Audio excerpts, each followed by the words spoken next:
নবী আলাইহিস সালাতু ওয়াস সালাম একদিন মক্কাতে সাহাবীদেরকে নিয়ে বয়ান করতেছে। হঠাৎ করে নবী বলেন, ও আমার সাহাবীরা, তোমাদের মধ্যে এমন কেউ আছে কি আবু জাহেলের একটা স্পেশাল মিটিং চলতেছে, এই মিটিং এর মধ্যে আবু জাহেলের বৈঠকের ভিতরে ঢুইকা সূরা আর রহমানটা তেলাওয়াত করতে পারবা? সুবহানাল্লাহ। চিন্তা করেন, তখন আবু জাহেলের উপরে বড় নেতা আছে? আবু জাহেলের সামনে যায়া স্পেশাল মিটিং, ওখানে যায়া সূরা আর রহমান তেলাওয়াত করবা। সাহাবীদের মধ্যে একজন দাঁড়ায় গেছে, তার নাম হলো আব্দুর রহমান ইবনে মাসউদ রাদিয়াল্লাহু তাআলা। দাঁড়ায় গেছে, লাব্বাইকা ইয়া রাসূলুল্লাহ, আমি আছি, ঠিক আছে যাও। কোনো কথা নাই, সরাসরি আবু জাহেলের বৈঠকের মধ্যে যায়, আবু জাহেলের সামনে যায় সূরা আর রহমান পড়তে শুরু করছে। আপনারাও পড়েন, বিসমিল্লাহির রাহমানির রাহিম, আর রহমানু আল্লামাল কুরআন, খালাকাল ইনসানা আল্লামাহুল বায়ান। তেলাওয়াত করতেছে। আবু জাহেল আরাম লাগতেছে না গরম হইতাছে? তার ভাল লাগতেছে না খারাপ লাগতেছে?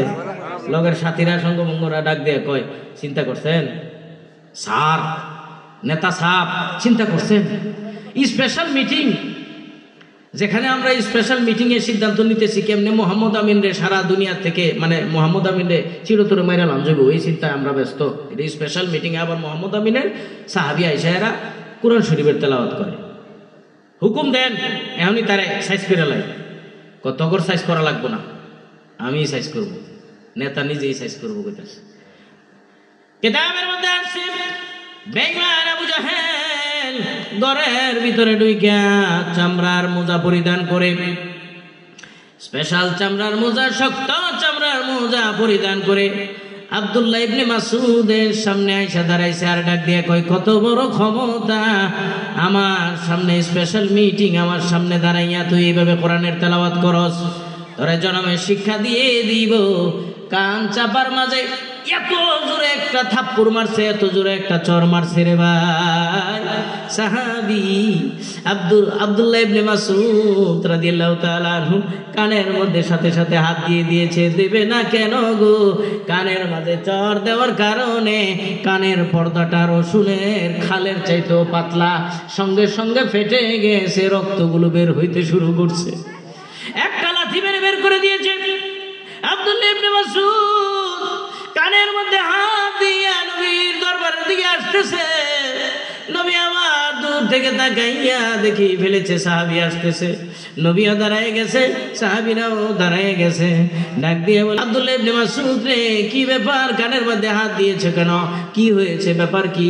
সূরা আর রহমান তেলাওয়াত করতে পাঠাইছিলাম, কি নতিজা, কি রেজাল্ট হইল? ওই সাহাবী ডাক দিয়ে বলে, নবীজি গো, আমারে পাঠাইছিলেন, আমিও তেলাওয়াত শুরু করেছিলাম।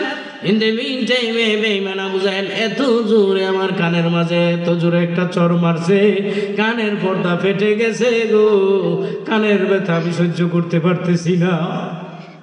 আমার নবীর কলিজার মাঝে আঘাত লেগে গেছে। কেন লাগবে না? আমার নবীর জন্য সাহাবীরাই শুধু পাগল ছিলেন না, আমার নবীও সাহাবীদের জন্য পাগল ছিল, ঠিক না বেঠি? নবী শুধু নবীর জন্যই সাহাবীরা পাগল ছিলেন না, এমনকি নবীও ছিল সাহাবীদের জন্য এমন পাগল। আমার নবী বলেন, আমার এক একটা সাহাবী হলো আমার জানের জান, প্রাণের প্রাণ। আমার একটা সাহাবী গায়ে যদি আঘাত লাগতো, ওই আঘাতটা যেন আমার কলিজার মাঝে লাগতো। এক একটা সাহাবী তৈরি করতে নবী অনেক কষ্ট করেছে, মুজাহিদা করেছে। সাহাবী বড় কষ্ট হচ্ছে বুঝি? জি হুজুর, বড় কষ্ট হচ্ছে। সাহাবী কান্দে, অন্য অন্য সাহাবীরাও কান্দে, নবীর চোখেও পানি এসে গেছে। এমন সময় নজর করে দেখে জিবরাইল ফেরেশতা নবীজির সামনে আসছে। আয়েশা নবীজির সামনে আয়েশা হাসতেছে। সুবহানাল্লাহ। কেমন লাগে সুমালা? সাহাবীর কানে আঘাত পাইছে, কান ফাইটা গেছে, সব সাহাবীরা কান্দে, নবীও কান্দে, জিবরাইলও আসে।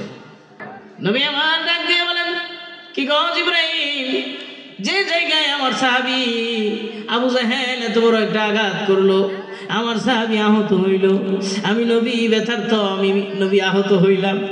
এই জায়গায় তুমি এখানে আমার সাহাবীরা কান্দে, তুমি দেখে আসতেছো, ব্যাপার কি?